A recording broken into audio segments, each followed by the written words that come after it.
Anthony Harris, new Eagles safety, says he has an underdog mentality. That plays well in the city of Philadelphia. Hello, Eagles everywhere. I'm Eagles insider Dave Spadaro with Eagles safety Anthony Harris. Anthony, welcome to Philadelphia. Let's talk about the journey, because it's been one that you really don't hear a lot of. A player comes into the NFL not drafted, takes a couple of years to develop, and then boom, you're one of the best in the league. Why did it happen to you? I'm not sure. I just took what I was given and tried to make the best of the situation.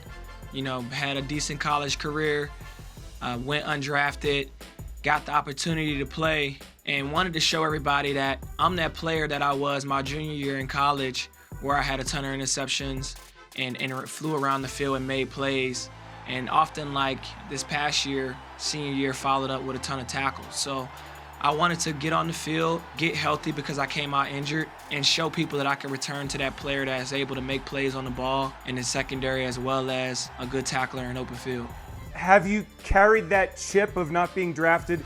Is it still right here on your shoulder, still as big as it ever has been? Yeah, I think, every time I stepped on the field, I just wanted to prove myself. For me, it was just about chasing greatness. Try to be a player that people could remember, but just being myself, not being anybody before me. So from that point on, it was just show people who you are. I wanted them to look and see me on film or see me on the field and have to ask themselves, who's that dude? Because I'm out there displaying good talent and good performance. So that's how I try to play, playing with passion, playing hard. And I try to just, go out and show people and not talk about it as much. You worked with Jonathan Gannon when he was a young coach and you were a young player at Minnesota. Did you spend a lot of time with him off to the side working on technique and getting in the film room and understanding the defense? And how critical and important has John been to you in your career? Yeah, we just spent a lot of time talking football, talking what we see on film, talking defensive schemes, talking adversity, and talking life. So he's been a good mentor in terms of always challenging me to look at things differently or look at things from a different perspective. And I appreciate that. So I'm excited for the opportunity to get here, take in his coaching and what he wants to try and execute on the field and go and play football. Did you see in him a young coach who was going to climb the ladder in this league? Yeah, I saw it. I would see it early on. He was a student of the game. He was always challenging ideas, which is great to be able to, not just take an idea and go out and execute it, but, talk through it with other coaches and, get the why, why this, why that, because that's the level of understanding, not just, doing something, but understanding the why, and then, being creative and taking in different information from the players, from the coaches, and I could just tell right away how much he loved the game and that he would probably pursue and try to increase his role as well. Anthony, for you in Minnesota, 2018 is when you really flipped the switch and became a starter full-time. 2019, 7 interceptions in that season, including the playoffs. What changed? Was it just your time? Was it just the natural development of somebody who worked really hard? Was it just getting a chance to play? What do you attribute getting to that next level as a player in the league?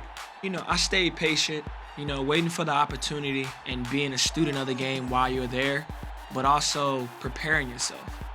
Once I get the opportunity, I want to take full advantage of it. Whenever I got an opportunity to go out, I was prepared, and that's how you were able to, see some of those explosive plays and just being in the right spot. So for me, it's just continuing to do that.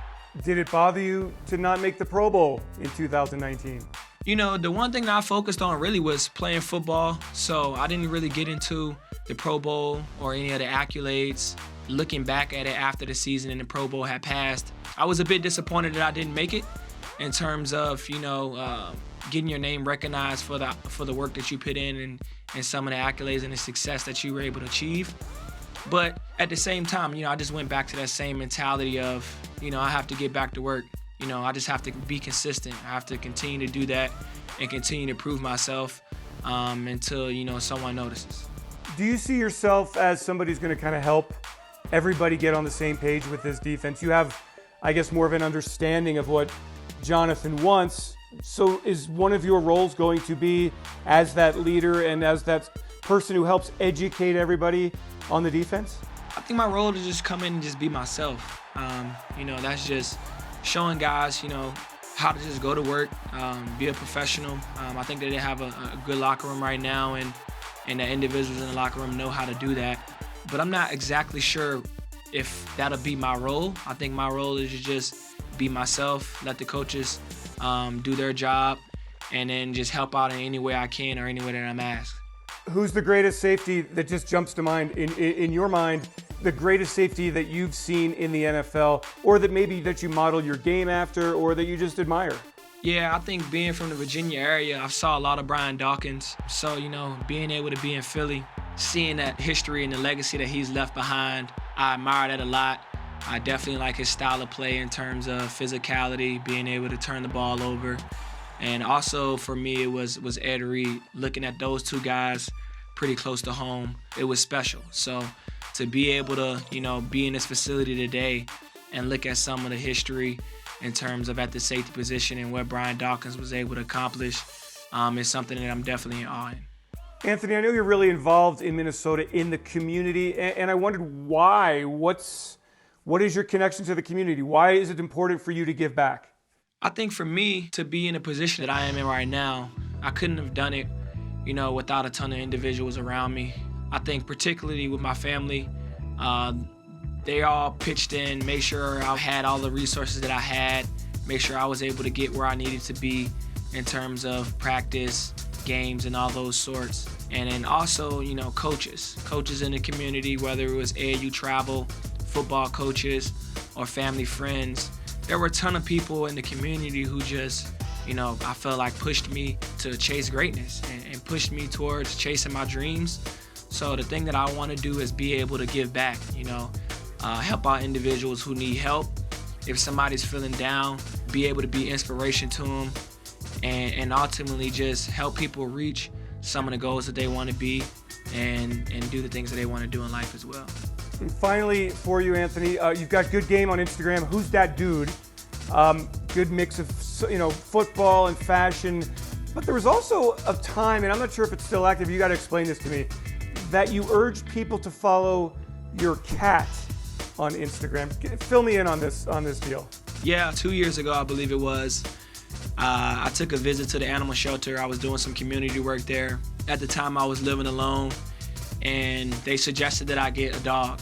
And I like dogs, but I didn't want the responsibility at the time, traveling, game days. So I decided that, I'd take a look into cats. Somebody recommended it, and I thought I was going home with the one, and I went home with two. They've been great. Their name's Cookie and Ella, so they've been my furry pets. My girlfriend has a dog, so we share that as well. And I love animals and art. So I just try to, for those cat lovers out there, give them a little something to look at on Instagram in terms of following my cat page. I love it. To bring that happy family to Philadelphia, we're going to have some fun in 2021. Anthony Harris, thank you so much for joining us. Welcome to Philadelphia, and it's been a pleasure to get to speak to you today. Thank you.